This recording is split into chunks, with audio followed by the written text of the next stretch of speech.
زما د خوږ اسلام عزتمندو مشرانو کشرانو دوستانو رونو د انسان په زندګۍ کې په انسان باندې با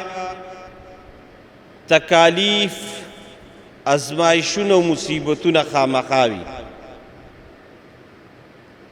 او ما تاسو ته په تېره جمعه ویلو چې دا الله فیصله کړې ده چې دا مصیبتونه او ازمایښونه به په انسان خامخا راځي. بیا مې راته په تېره جمعه کې د دغې مصیبتونو او ازمایښونو دمم خولی چې په دغې انسان باندې ازمایش او مصیبت راغی نو دی به صبر کوي او د صبر دپاره الله موږ ته کلمه د صبر خولی وه چې انا لله و انا الیه راجعون به وایه. الله به راله صبر درکوي او صبر به موږ رونو کوو. بې صبري کوو که موږ به څه وکړو ځان له به زور ورکړو خو که صبر موکړو نو دې زړه ته به هم تسلي میلو شي او الله به هم خوشحاله شي. رونو دا مصیبتونه او پتونو باندې تا صبر وکړه اوس الله ډېر لوی کریم دی، الله ډېر لوی رحیم دی. الله په دې خپلو بندګانو باندې د مهربانو او د رحم انتها کړې ده. الله وی زما په دې بنده باندې مصیبت راوسته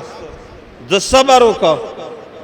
د دې اجر به دنیا کې م ورکوم او آخرت کې م ورکوم. خو د رب یو انعام بل تاسو وورئ او دا رونو د هغې خلکو دپاره ویم چې څوک مایوسه دي د دې زندګۍ نه، تکلیفونو راګیر کړي دي، مصیبتونو راګیر کړي دي، ازمایښونو راګیر کړي دي. بعضې وخت سړی دې حد ته ورسي چې ناامیده شي، د الله نه هغه امید ختم شي. ناامیدي رونو دا لویه ګناه ده، موږ به ناامیدي نه کوو. کم رب چې په موږ او تاسو تکلیفونه راوستي دقه رب په دې تکلیفونو به انعام هم درکوي. اوس رونو یاده خبره دا ساتئ چې په کوم انسان تکلیف تنګي ازمایش راغی د دې خلکو دپاره الله څه ناشنا انعام بیان کړی او هغې څه ویلي دي چې تکلیف راغی مصیبت راغی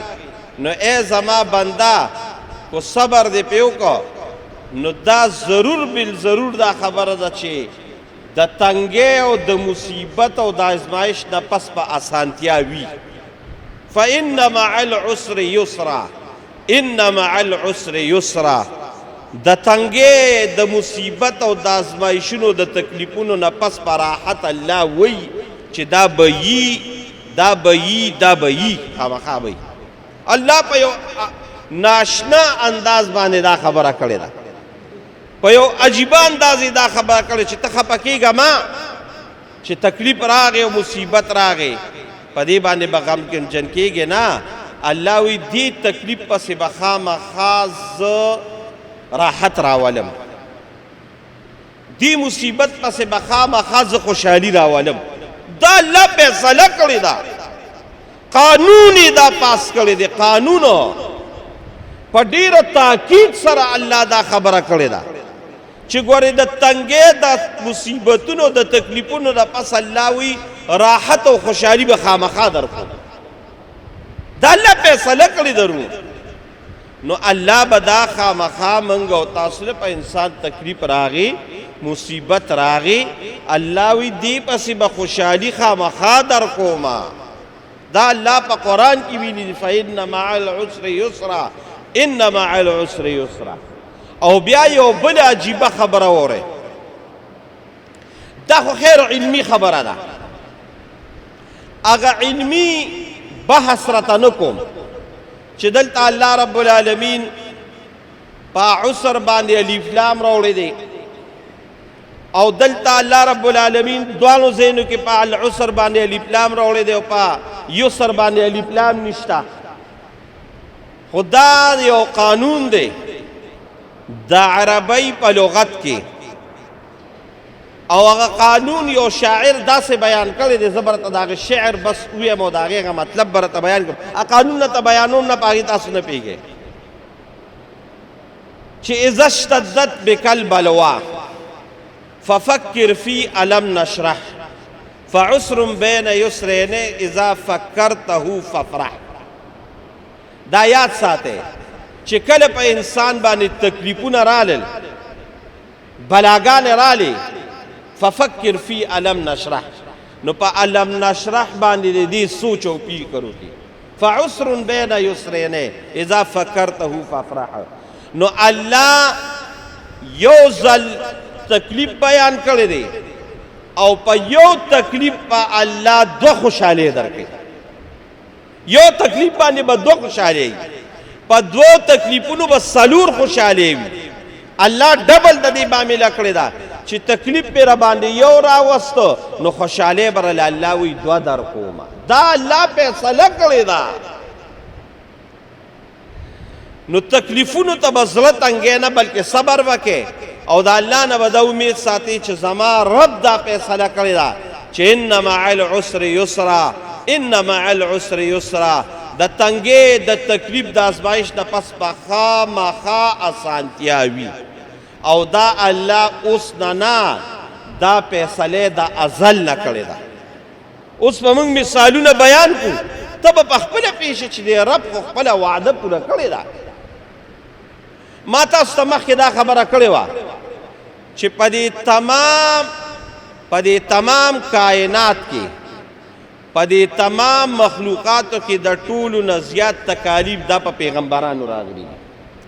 په انبیاء کرامو راغلي دا رسول الله مبارک وایي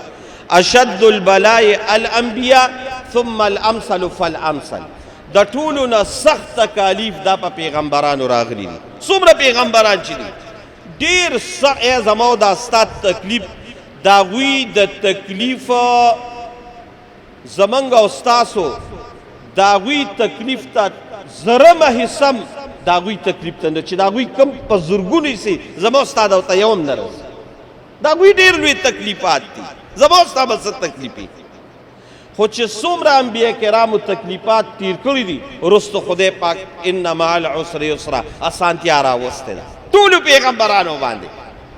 اسې د مثال په طور وګورئ اسې نمونه خوش خروار زه راته اسې واله واله مثالونه بیانو ابراهیم علیه السلام وګوره ابراهیم علیه السلام چې کم تکلیفاتو کې ژوند تېر کړی دی نو زه نه ویم الله وی الله وی زبطلا ابراهیم الله وی ما ابراهیم علیه السلام په مختلفو تکلیفونو ازمایشونو او په مختلفو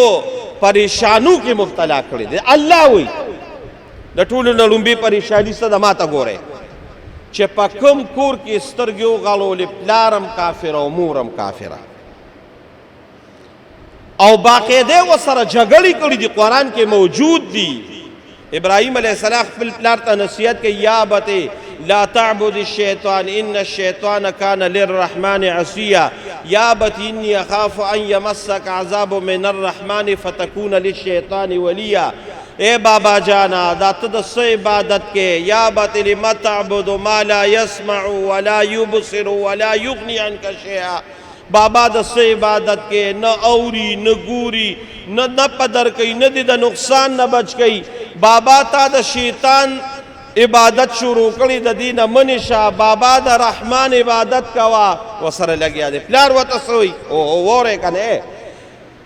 قالوا یا ابراهیم لئن لم تنته لارجمنک واهجرنی ملیا الله اکبر ابراهیم سم شه ګینې په کاڼو باندې به دې زری زری کم دا ورته پلار وایي پلارو ابراهیم علیه السلام په دې تکلیف صبر وکړ بیا راته ویم چې راحت څنګه راغی دویم نمبر مقابله څه شي شوه ابراهیم علیه السلام پلار پرېښوده اوس په الله څه کوي راته ویم دویم نمبر مقابله د خپل قوم سره او د کم باچا سره چې په ټوله دنیا یې باچۍ کړې ده بیا دریم نمبر امتحان او ازمایش خپل وطن پرېښودل خپل کور پرېښودل خپل د خلپوسو وطن پرېښودل دارونو دا د دې خپلې خبرې نه دي دا چې راباندې کله راشي بیا به راته پته ولګي چې دا د وطن نه جلا وطن کېږي خپل کور پرېږدي د دشمن د وجې دا بیا د هغه چا نه تپوس وکړه چې په چا دشمني راغلې الله دې موږ او تاسو دوست ساتي وطن یې پرېښوده اوس ګوره الله به څه کوي وطن دې پرېښود دې پسې به اسانتیا زه راولم زه به څه چل کوم څلورم نمبر امتحان خپل بچی په داسې ځای کې پرېږدي چې هلته هېڅوک هم نشته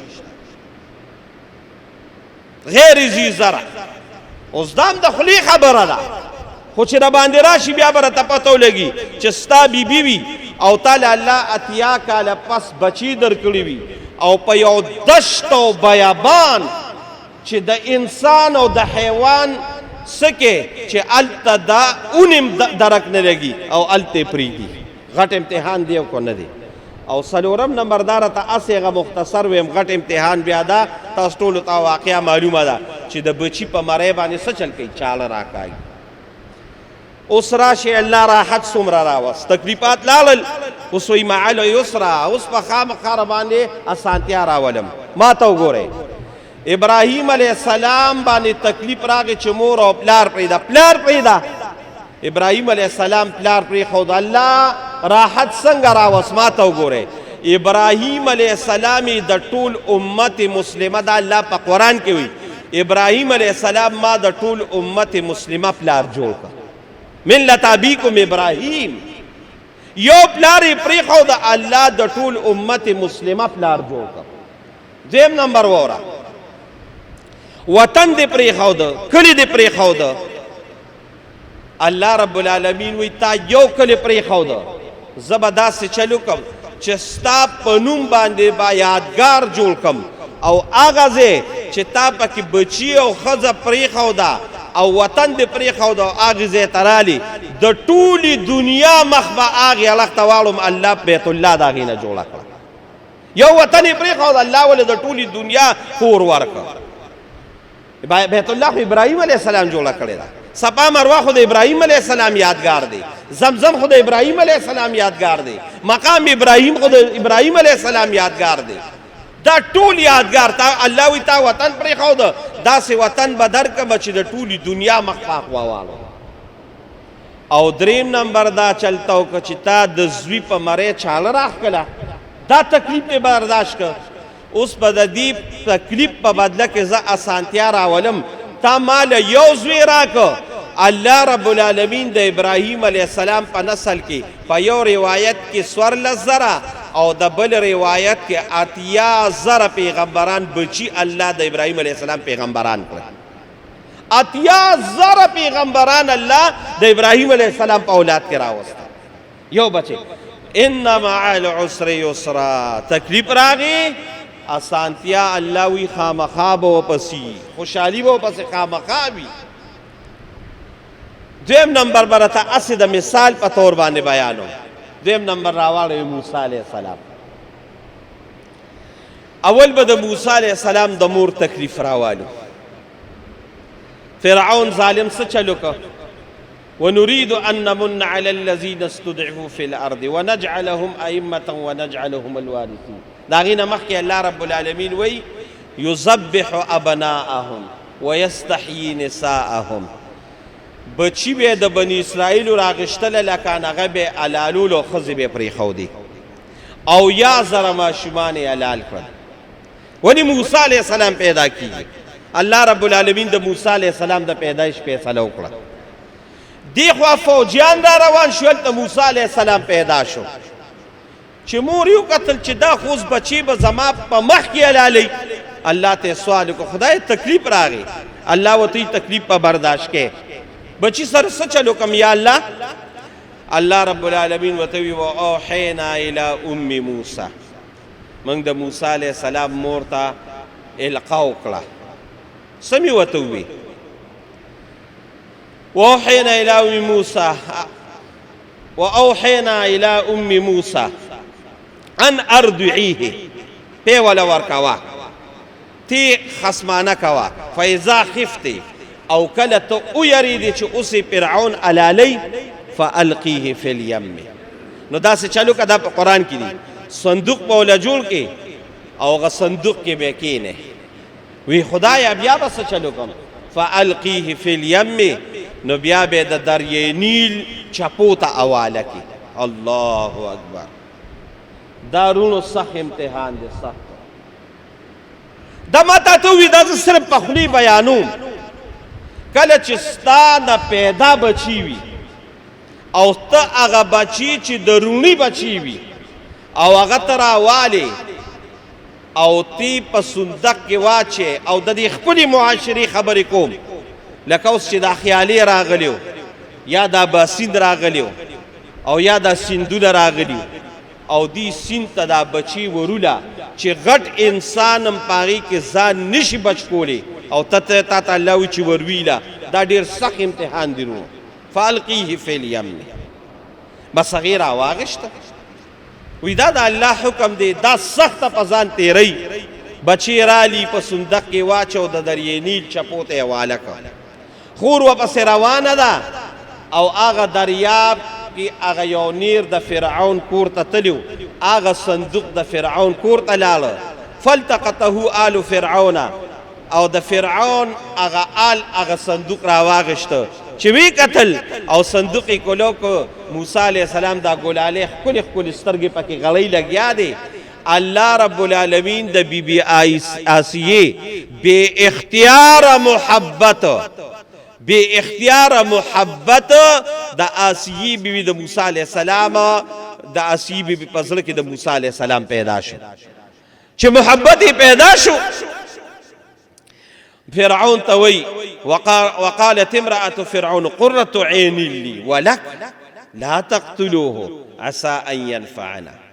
دا مقتله وه، دی به موږ له ډېره فایده راکړي. موسی علیه السلام د فرعون په کور کې ته لاړه. دلته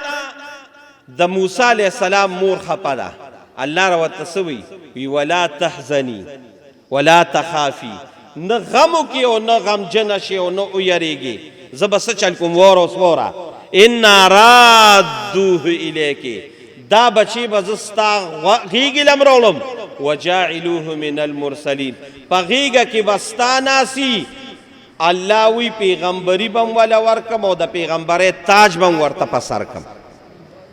او همدقه شانو شو. بیا ولې د مور هغه د پیو مور کتله. فرددناه الى امه کی تقر عینها ولا تحزن ولتعلم ان وعد الله حق ولكن اکثرهم لا يعلمون. الله رب العالمین د موسی علیه السلام مور ته وایي چې تکلیف ته تیر که، خو د تکلیف نه پس بره له بچي ستا غېږې ته راولم او غېږې ته مې راوسته. زه سترګې پې یخوه،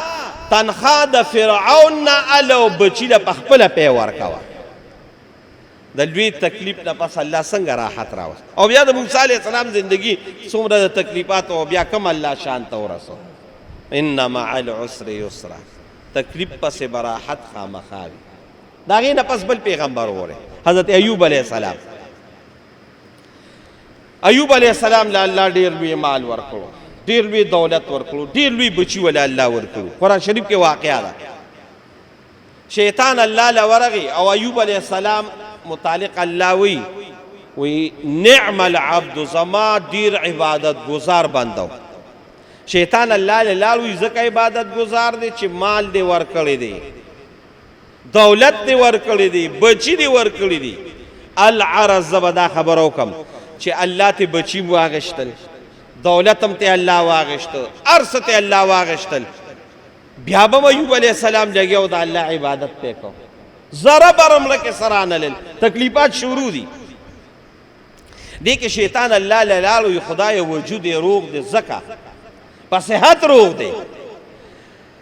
الله وی کو دی بیمارم شون دقه شان به زما عبادت کوي. وی زه بیمار یې که یا الله، بس بیمار شو، بیماری پې راله. یرونو بیماری څومره وه؟ 1 کال 2 کاله ورکا میاش بیماریم په خولې یادېږي، 6 میاشتې بیماریم په خولې یادېږي، کال بیماری وي 1 کال یې کټو خوړه، 1 کال په خولې یادېږي، 2 کاله. حضرت ایوب علیه السلام څومره بیمارو، څومره تکلیفو، 18 کاله بیمارو. په 18م کال صرف الله ته دومره ووی انی مسنی الضر وانت ارحم الراحمین. خدایا اتلس کاله ما څه نه وي خو وجود اوس دومره پرېوته چې ستا د عبادت نه مو وته نو اوس تا ته سوال کوم چې انی مسنی الضر ما ته تکلیف را رسېدلی دی وانت ارحم الراحمین ته د رحم کوونکو نه عظیم رحم کوونکې ذات خدای ما جوړ کړي الله رب العالمین دعا قبول کړه دا قرآن شریف دی قرآن شریف فاستجبنا له فکشفنا به ما به من ضر الله تکلیف لرکو څه چلو کا الله حضرت ایوب علیہ السلام کټ کې ناسته الله وته وی اور کو برجلې کا خپو خوځوا چې خپو خوځوله الله دا غخپین یو چینه پیدا کړه الله رب العالمین وته وی د دې چینینه او بمسکا او لامبپی چینینه او بمسکلی او لاړو سلخانه ته رسول الله مبارک وی لمبلی وی لمبل چې روت روغ رمټ کا الله رب العالمین خپل صحت ولا الله ورکا چې صحت ولا الله رب العالمین ورکا او ناسته نو الله رب العالمین سوی ورتا وی ای زما بندا بیماری دا باندې رااله تکلیف میرا وست اتلس کال بیمار وی پاتلس کال د کې ماته ویشم نه دی کړی اوس به د هغې اتلسو کالو تکلیف ثمره در کوم دنیا کې آخرت هغه خو پرېږده نو تاسو به راواړوئ قرآن شریف دېرشتمه سپاره کې هم دا بیان دی او په اوولسمه سپاره کې هم بیان دی فکشفنا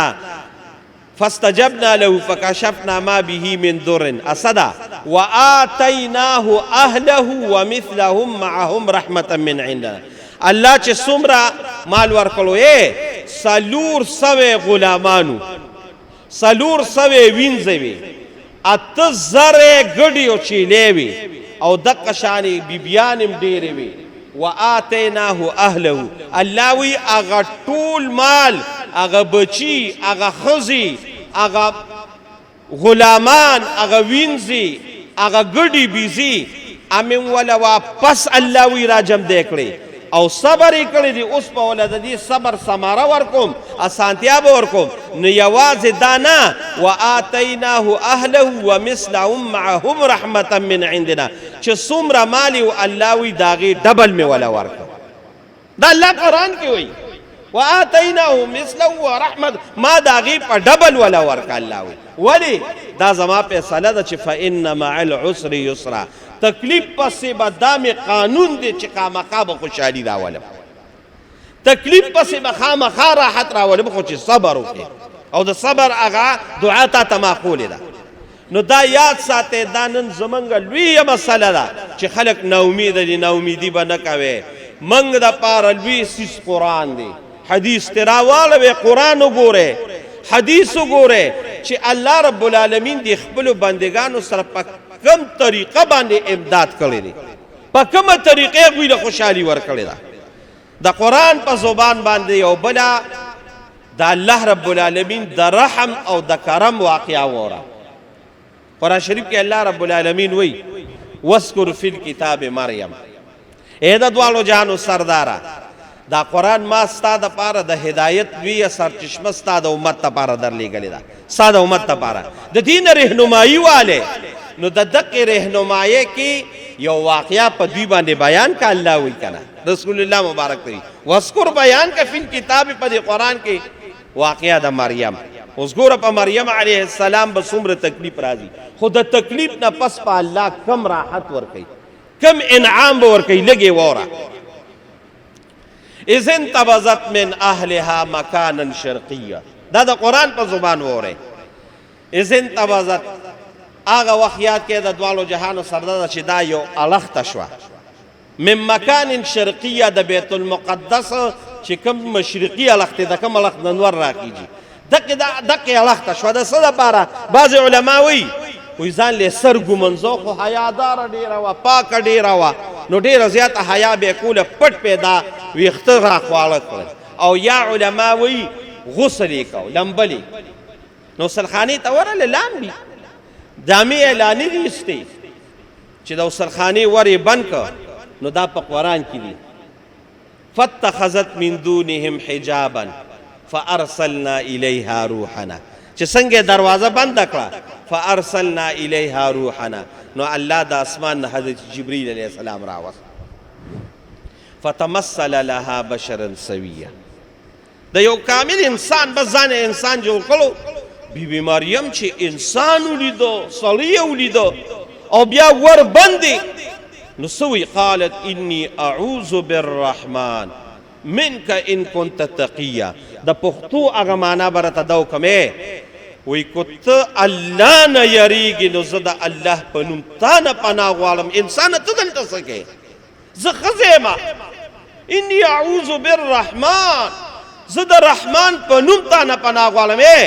د خدای خاطر کدا ته دلته سکے کو ته مسلمانی کو ته نی کی دا ته دلته سکے اوهو وره کنا دا اوس حضرت جبريل علیہ السلام دی حضرت جبريل علیہ السلام وتسوی دا قرآن دی قال انما انا رسول ربک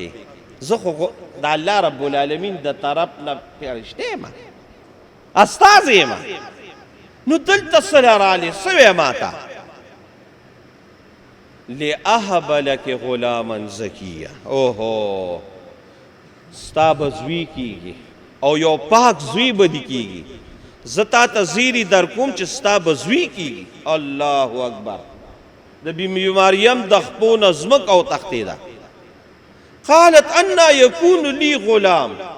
ولم یمسسنی بشر ولم اکو بغیه زما د پاره بالغ څنګه کیږي زما به زوی څنګه کیږي زوی خو د دوه وجو کیږي یو وجه دا وي چې ښځه بد کردار وي زناکار وي بدکاری کوي نو اولاد پیدا شي او دویم نمبر دا ده چې ښځه وادو کی نو ولم یمسسنی بشر ولم اکو بغیه نه ما واده کړی دی او نه زه زناکار یم نه بد کردار یم بچی خو د دې دوه وجو کیږي حضرت جبریل علیہ السلام ورته قال کذالک دقه شان خبره ده ته نه زناکار او نه دې واده کړی دی خو کیږي به داسې ولې به کیږي قال کذالک قال ربک هو علی هین دا چې کومه فیصله د زوی کړې ده دا چا کړې ده الله کړې ده او الله وی دا په ما ډېر اسانه ده زه به کوم څه دپاره کې یا الله ای جبریل علیہ السلام الله نه تپوس وکړه چې دا د څه دپاره کې ولنجعله آیة للناس ورحمة منا دا د دې دپاره کوم چې زه دې ټولې دنیا ته او د خپلو بندګانو ته دا طاقت او قدرت وښیم چې زه بغیر خاوندم ښځې له اولاد ورکولی شم ولنجعله آیة للناس ورحمة منا وكان امرا مقضیا دا فیصله بس شوې ده دا به کېږي فحملته بس حمل دا بی بی مریم راغی فانتبذت به مکانا قصیا چې د حمل آثار ظاهر شو بس دی خپله کډه کوډه واغېشته چې زه به اوس په دې قوم کې اوسم څنګه نو لاړه لرې لاړه او تاسو رونو په خپله سوچ کوئ زه تاسو ته دا خبرې ګوره د قرآن نه کوم خو دې خپلې معاشرې ته به راشو چې زمونږ په دې معاشره کې یو پاکه ښځه یو دینداره ښځه یو پاک دامنه ښځه بغیر خاونده د هغې اولاد پیدا کیږي په دې ښځې به څه کېږي په دا خپله تاسو خپله لږ سوچ کوئ دا ټول غمونه په بی بی مریم لګیا دي روان دي فانتبذت به مکانا قصیا فاجاها المخاض الى جذع النخله نو لاړه دا قرآن دی قسم دی دا مریم سورت مریم دا آیتونه چې بیانې کنه دا زړه داسې پرهر کی فاجاها المخاض الى جذع النخله لاړه او یو ځنګل ته او یو اوچ ډډ د قجورې ته دا ډډه داسې وواله او دا سر علما وی په دې تندي باندې داسې کېښوده او یو افسوس یې کړی دی دا افسوس لږ وورې د قرآن نه چې بی بی مریم په دې زړه به دقې وخت کې څه تېرېدل څه ویه وورې فاجاها المخاض الى جذع النخله قالت یا لیتنی مت قبل هذا وكنت نسيا منسيا الله اکبر یا لیتنی مت قبل هذا کاش مریم چې نن ته مړه وې نو ښه به وي مریم کو ته نن مړه وې نو ښه به وي او داسې مړه نه وي وکنت نسیا منسیا چې ستا د سره نام و نشانم نو دا به نه دا به څه کېږي خدایه ډېر سخت تکلیف دی که نه ما خو تا ته وویې که نه هر سړی دی په خپل سر په خپل کور او په خپل لور او په خپل مور او دغه باندې لاس کېږي بس دا بیا به تا ته پته وي خو د الله فیصلې خو بدلې دي که نه الله به اوس پاکدامني ثابتوي الله به د تکلیف نه پس راحت راولیني به یا لیتنی مت قبل هذا وکنت نسیا منسیا بس چې دا دی وی دا الله رحم جوش کې راغی فناداها من تحتها الا تحزني قد جعل ربك تحتك سريا اوس ورته الله وی ناممکن برته ممکن کومه ډډ اونوه الله رب العالمین داغې ډډې اونې نه لاندې چینه روانه کړه وهزي إليك بجذع النخلة تساقط عليك رطبا جنيا او اوچا اونوا او الله وتی ویلا قوا چې ویلا قوا الله ته تازه قجوري لاندې راوغورځول او دغه وخت حضرت عیسی علیه السلام پیدا شو الله وتوی بس اوس خو فیصله شوې ده هلک پیدا شو فکولي خوره دا قجوري واشربي او دو بسکا وقرت فکلی واشربی وقری عینا او سترګې یا خوا په دې ماشوم باندې ستا بچی دی وی خدای پاکا قوم سره به څه چل کوم فاما ترن من البشر احدا فقولی انی نظرت للرحمن صوما قوم ته خبره لاړه کو د قوم تا ته څوک راغلل او تا ته وی چې داسې دي وته زما روجه ده او د حضرت عیسی علیه السلام او د دغه زکریا علیه السلام په وخت کې د روجي دا خاصیت و چې یوازې خوراک او څښاک بنو خبرې هم بندې وي انی نظرت للرحمن صوما فلن اکلم اليوم انسیا بس خبرې مه کوه بس الله ورته دا هدایات وکړل اوس ګورئ چې الله به دا تکلیف نه پس څنګه راحت راولي اوس دې ته ګورئ دا دې دپاره راته ویم چې رونو تکلیفات په زندګۍ کې رالل نو دا یاد ساته چې راحت به الله راولي ما تا ته ووي الله داسې نه دي ویلي فإن مع العسر مع دا زمونږ د علما وایي دې تکلیف سره خامخا راحت به وي په دې د علما او طالبا پېژني دا مع العسر چې دا مع څه معنی ده دا بالکل تړلی دی لازم او ملزوم دی فاتت به قومها تحمله بس الله وته اوس چې دا داسې هغې کرامتونه خپل ولیدل او د الله قدرتونه د لوی پروا نشته فاتت به قومها تحمله ماشوم یې راغشتی دی او لاس کې ورسره دی او قوم ته راله چې قوم ولید وی قالوا یا مریم لقد جئت شیئا فریا دا دې څه چل کړی دی نه واده شته او دغه لږ د کوم ځای نه راغی یا اخت هارون ما کان ابوک امرأ سوء وما کانت امک بغیه ای د هارون خورې ستا خو پلارم داسې نو ستا خو مورم داسې نه وه دا دې څه چل وکړه بغیر واده ماشوم پیدا شوی دی دا ولې الله خو ورته خبرې به نه کې نو الله رب العالمین ورته بس صرف دومره قدرې وکړه چې دا کم لاس کې او په دې پینګوله کې یا په دې زانګو کې دا کم ماشوم دی که نه بس ده ته اشاره وکړه دوی ته وایي زما سر مخ فاشارت الیه وی د دې ماشوم نه تپوس وکړې ته څه وکړي د کم ځای نه راغلې اوس ګورئ رونو الله په تکلیف پسې راحت څنګه راولي اوس ګوره فاشارت الیه اشاره وکړه حضرت عیسی علیه السلام ته نو دوی ورته وی قالو کیف نکلم من کان فی المهد صبیا کیف نکلمو څنګه به خبرې کوي من هغه څوک کان فی المهد صبیا چې ماشوم په زانګو کې پروت دی چې هغه لا پخپله او نه نشي کولی به څنګه خبرې کوي کیف نکلم من کان فی المهد صبیا څنګه به دا خبرې کوي موږ د ده نه څنګه تپوس وکړو اوهو ما ته ګورئ اوس ګوره ورته اوس الله د تکلیف نه پس راحت راولي کیف نکلم من کان فی المهد صبیا ناګهانه عیسی علیه السلام یا د شپږو ورځو یا د لسو ورځو یا د پنځلسو ورځو یا د شلو ورځو ماشوم دی ګورې دا قرآن دی قرآن قال انی عبد الله کیناستو دا مټې ګوتې دا سوچه تکړه دا مسواکا وی انی عبدالله زد الله بنده ما آتانی الکتاب وجعلنی نبیا وجعلنی مبارکا اینما کنت و اوصانی بالصلاة والزکاة ما دمت حیا زد اللہ بندے ما تو گو رہے ما نبا اللہ پیغمبر جوڑی ما نبا اللہ کتاب را کئی زبد حکم دا منزون ورکم دا او دس پا ورکم چی کبھی پوری جم دی ما اوورے زما پا مور تاسو الزام لگوے نو زما دخلی نوورے وبرم بوالدتی ولم یجعلنی جبارا شقیا زما مور پا دی کائنات کی دا طولو نا پاک ترین مور دا زما مور پاک دا زد اللہ دا طرفنا دا اللہ یو قدرتی وبرم بوالدتی ولم یجعلنی جبارا شقیا کم سری چی پا زنا پیدا شو خود بدبخت دی ز بدبخت نیما زمان با اللہ دا وقت پیغمبر جوڑی دا سے انام والا اللہ رب العالمین ورکا مریم بی بی اللہ دا پیغمبر مور جوڑا کرا تکلیف لا راغی و پسی راحت اللہ رب العالمین دا سے راوستا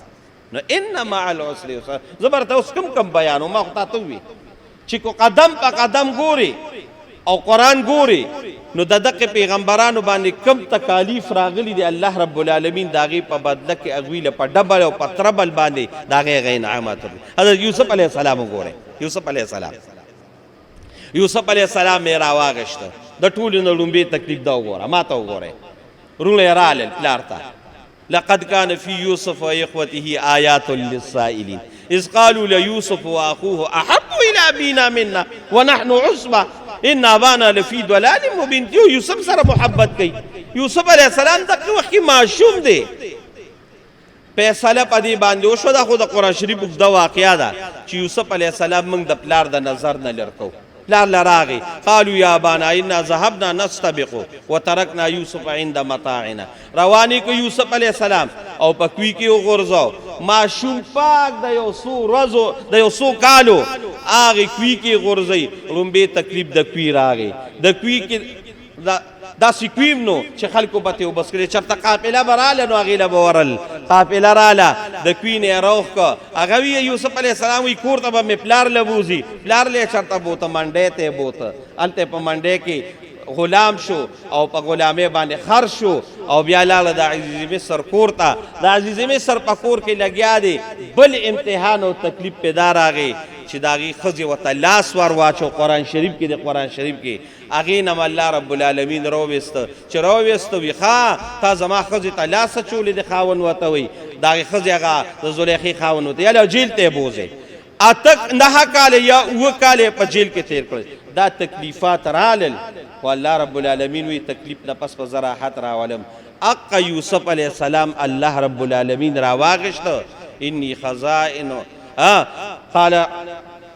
اللہ رب العالمین وطا سچلو کو دا آغی عزیز مصر پزے اللہ رب العالمین دا آغی کوی دا تکلیفونو نراواغشت و دا مصر پتخ باندے کیا یوسف علیہ السلام تکلیف گورا اللہ تکلیف سے راحت راوستا او بیا دا ټول خبرې خو په خپل ځای خو چې دا تسلی چاله الله ورکوي نو موږ به هغه مثال ځان ته رامخکې کړو جناب محمد رسول الله صلی الله علیه وسلم د هغه زندګي راواړوي 14 کاله خو ټول په مکه کې تکلیفات 14 کاله او داسې تکلیفات چې بعض وخت په صحابه دا وی رسول الله مبارک ته چې د خدای د امداد به کله راځي داسې تکلیفات خود د رسول الله صلی الله علیه وسلم زندگی وګوره هغه انسان چې د نبوت نه مخکې 40 کاله مخکې کوم صادق امین امانتدار اغی نه پس چې پیغمبري ملاویږي دا 14 کاله نو سوي وته کله به وته ساحر وي کله به وته جادوگر وي کله به وته لیونی وي دا ټول په قرآن کې موجود دي 14 کاله دا تکلیفات تیر شو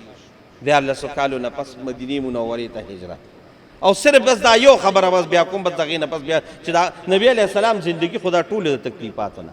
خو چې الله رب العالمین بیا مقام ورکوي مرتبه ورکوي تکلیف نه پس راحت راولي. ګوره دا یو خبره زه صرف کوم، د اسلام د ټولو نه لومبی جنگ غزوه بدر چې راغی د مسلمانانو تعداد څومره؟ صرف 314 اوه تورې تقریبا 3 تورې اوه اسونه دا دقې 314 سرې. اخوا تعداد څومره دي؟ اخوا تعداد 1000 سره د پوره مسلح رالل د بدر میدان ته. اذ انتم بالعدوة الدنيا وهم بالعدوة القصوى والركب اسفل منكم. اخوا چې دا غوی کوم ملخو خمزیدار اعلی دی خوا د ابو تکلیفو مو او رسول الله صلی الله علیه وسلم د قدرې 114 راوستي دي. سخت تکلیف دی. د تکلیف اندازه تاسو د دې نه ولګوئ چې بس صرف د رسول الله مبارک د قیو خبره به زه راوالم. په بدر په مقام ولا یو سفر جوړ که عریش سفر ته وایي او نن هم چې په کوم ځای باندې سفر د رسول الله مبارک جوړو په هغې ځای باندې خشته مزیدار مسجد عریش نن هم موجود دی. نبی علیہ السلام په دې سفر کې ناست دی او حضرت ابوبکر صدیق او حضرت عمر او دا مقداد حضرت دا ټول صحابه وسری دي او رسول الله صلی الله علیه وسلم الله ته جړاګانې کوي او الله ته جاړي. سخت تکلیف دی رونو. ګورئ یو خوا 314 بل خوا 1000 کسان، توریم نشتا، اسونم نشتا، د جنگ سامانم نشتا، دشمن په د پاسه دی. دقیق وخت رسول الله صلی الله علیه وسلم الله ته ودرېږي او الله ته جلا شروع کوي او فریاد شروع کوي او سوی الفاظ وره یا الله د قدرې 114 کسان بے سوکا غریبانان بے مسلحه اصلا وسره نشتا، دا ما خدای ستاده در تراوستی. یا الہ العالمین کو تا دا 314 کامیاب کړل خو د قیامت د ورځې پورې به د نوم جمدي وي او کو دا 314 لاړل یا الله بیا به نوم څوک اخیستو علاني. یا الله زما امداد وکړې، یا الله زما امداد وکړې. د رسول الله صلی الله علیه وسلم د اوږې نه څادر پروزي. ابوبکر صدیق راځي حسبک یا رسول الله، بس کا یا د الله رسول بس کا. او بیا په دې موقع چې حضرت مقداد رضی الله تعالی عنہ کوم حوصله رسول الله مبارک له ورکړه او کوم خبره وته وکړه، صحابه وی چې د قیامت دروازه پورې د دقه مقداد رضی الله تعالی عنہ دی خبره ته دنیا پسکیږي. دنیا چې حضرت مقداد رضی الله تعالی رسول الله مبارک یا رسول الله خفه نشي، دا زمونږ مرګري دي، دوی به کوته په سمندر ورچي، کوتی په غر ورچي، کوتی په ارس ورچي.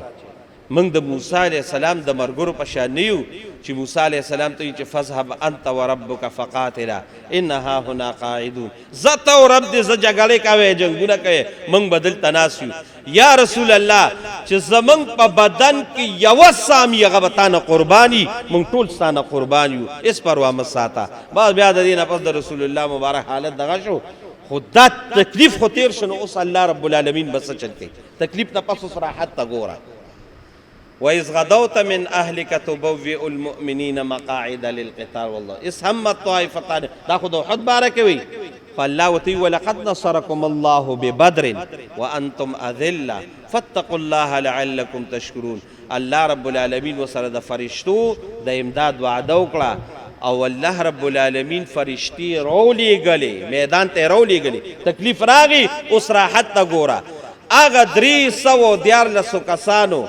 هغه زرګونو کسانو لشکر له شکست ورکړه، خو دې خو الله رب العالمین فرشتې هم راولېږلې. فرشتو باقاعده ګزارونه کړي دي، داسې ګزارونه یې کړي چې صحابه وایي موږ به د هغوی ګزار وپېژانده چې یو تاسې چمکې شان به وه، خو د هغه انسان اډوکې غوښې به بیل شوي. الله رب العالمین امداد وکړه،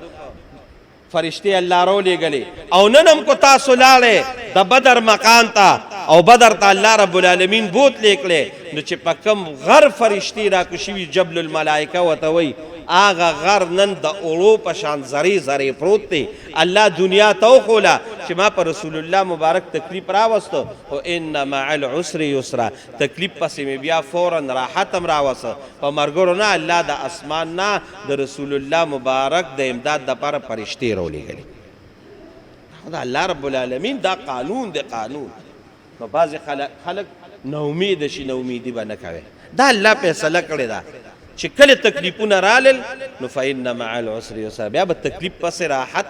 دا خامخا وي دا به یقیني وي او ما تاسو ته دا ووي د عربۍ قاعده مې راته بیان کړه هغه شعر مې راته ووي چې اذا اشتدت بک البلوا ففکر فی الم نشرا دلته چې دا کم یو ځل تکلیف الله بیان کړی دی نو الله وی په یو تکلیف په دوه خوشحالۍ راله درکړه په دوه تکلیفونو به څلور خوشحالۍ درکړه خو چې صبر وشي صبر نو الله رب العالمین درکوي دنیا کې به هم د دې دغه بدله درکوي هغه راحت به درکوي او آخرت کې به هم درکوي خو یو سړی وایي مال آخرت کې څه ګوره رسول الله صلی الله علیه وسلم فرمایي چې د قیامت په ورځ به الله رب العالمین یو سړی راولي کوم سړی به راولي